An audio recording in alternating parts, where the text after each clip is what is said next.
My name is Charles Burke. I'm an archaeologist with Parks Canada, and I'm responsible for the archaeology program here at Beaubassin and Fort Lawrence National Historic Sites. In 1672, when the first Acadians arrived here, the landscape didn't look as it does today. When the first French diarist came through this area in the mid-1670s, he reports that this entire ridge, the Beaubassin Ridge and the Beauséjour Ridge, were dominated by a huge, mature forest of hemlock and pine and spruce that grew right to the edge of Cumberland Basin. One of the factors that led to such good relationships between the Acadian settlers and the Mi'kmaq was that the Acadians did not infringe upon Mi'kmaq land. They reclaimed marshlands that the Mi'kmaq were not using. They farmed that.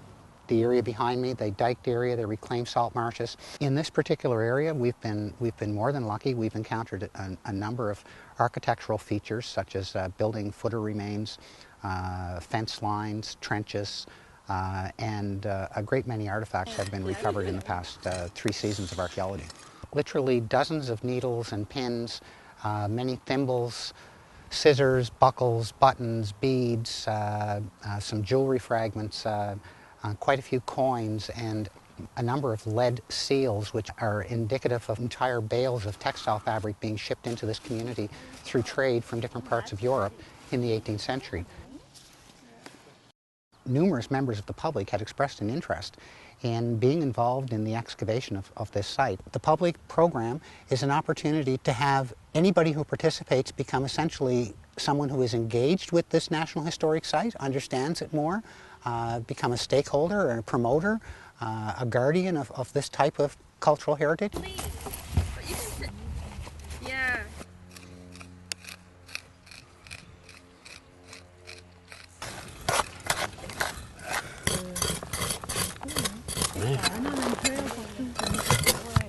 We're just down through that layer into this red-colored soil.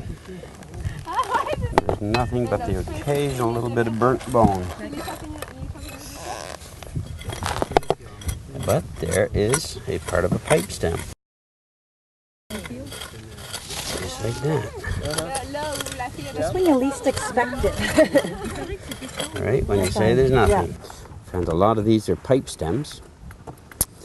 And these, of course, are just pieces of bones, hollow bones, probably a bird. And this is a piece of what they call a Saint-Onge pottery from France. Beaver skull, teeth, intact. She found a musket ball and all kinds of different kinds of pottery. Yeah, shards of pottery and nails. Bones, nails. They're all interesting to find. Everything's fine, really interesting. Flint. Something that flint. Nobody has seen or touched for 200 years is interesting to find. So this one would not have been heated, it would just have been thrown out raw, but sometimes if after they ate, if they threw in the bones into the fire after they ate, then they could have changed color. Or it could also have happened if, like when the house is burnt, that it heated the bones. It changed in 1749. In 1749, the British declared war on the Mi'kmaq of Nova Scotia. And at that point, the warriors brought their families to this location. I suspect that most of Nova Scotia's Mi'kmaq community were in this area, living side by side with the Acadian community until the spring of 1750, when Charles Lawrence made his first attempt to land here. It was unsuccessful. They came back a few months later, and that was successful. But in that time period, the French authorities from Quebec, they sent soldiers in from Quebec, and with their Mi'kmaq allies, they came into the Beaubassin community, and rather than leave anything that would assist the British when they landed, which was an inevitable development, they torched the community. Several months after the abandonment, the British military arrived by ship and landed on this property and erected Fort Lawrence, a rather substantial wooden palisaded fort.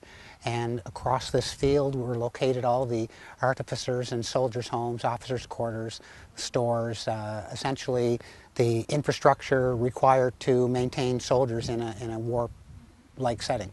When the British were able to round up as many of the Acadians as they thought were in the area and had destroyed as many communities as they could possibly reach, the deportation began here. This was the first location in the Acadian area where people were actually put on ships and sent away from their homeland. So there was really no military reason for it, but in shipping them out and getting them off the land was the reaction of the British to the area throughout Nova Scotia, and it's part of a pattern of British capture and occupation that didn't just occur here, but it occurred to people in Scotland, it occurred to people in Ireland, and in some ways maybe even more ruthlessly. As an archaeologist, it's a bit of an eye-opener and a bit of a challenge when you have descendants of the original community that you're excavating with their own ideas and notions of what happened here, with their own ability to interpret as they go. Moi, je suis un bourgeois, mais le premier bourgeois qui est venu au Canada, c'était Jacques, qui s'est installé ici à Panama. Si on a des ancêtres ici, ben, j'imagine le blanc, effectivement, on doit avoir eu passé ici. Ouais. Et les Godins aussi. Dans les Godins, j'avais lu des articles qui disaient que Pierre Godin d'Ichâtillon aurait passé par ici faire un moulin, apparemment.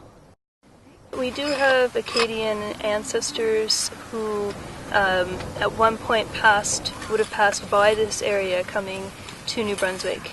When you look at something like these nails that are so obviously made by hand, and you think about these days, if we want to build something, you go to the hardware store and buy a box of nails, and back then all the work that would have taken just to make one, and how many would they have had to make to build a house or a barn or something. They want to hear a story about what we're finding and what it means, and more particularly, what it means to them, as opposed to what it would mean to me as an archaeologist. And that's a different way of looking at the data that we find and presenting it to the public.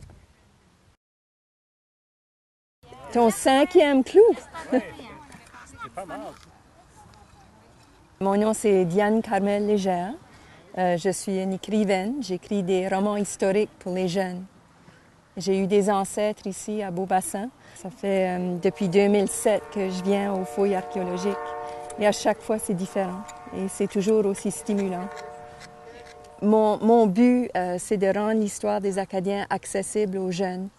Et c'est ça que je fais depuis plus de 20 ans. Pour trouver de l'information sur les Acadiens, surtout, c'était difficile parce que tout a été brûlé à la déportation. Alors, toute l'information qu'on trouve aujourd'hui, on le trouve en Angleterre, en France, au Québec.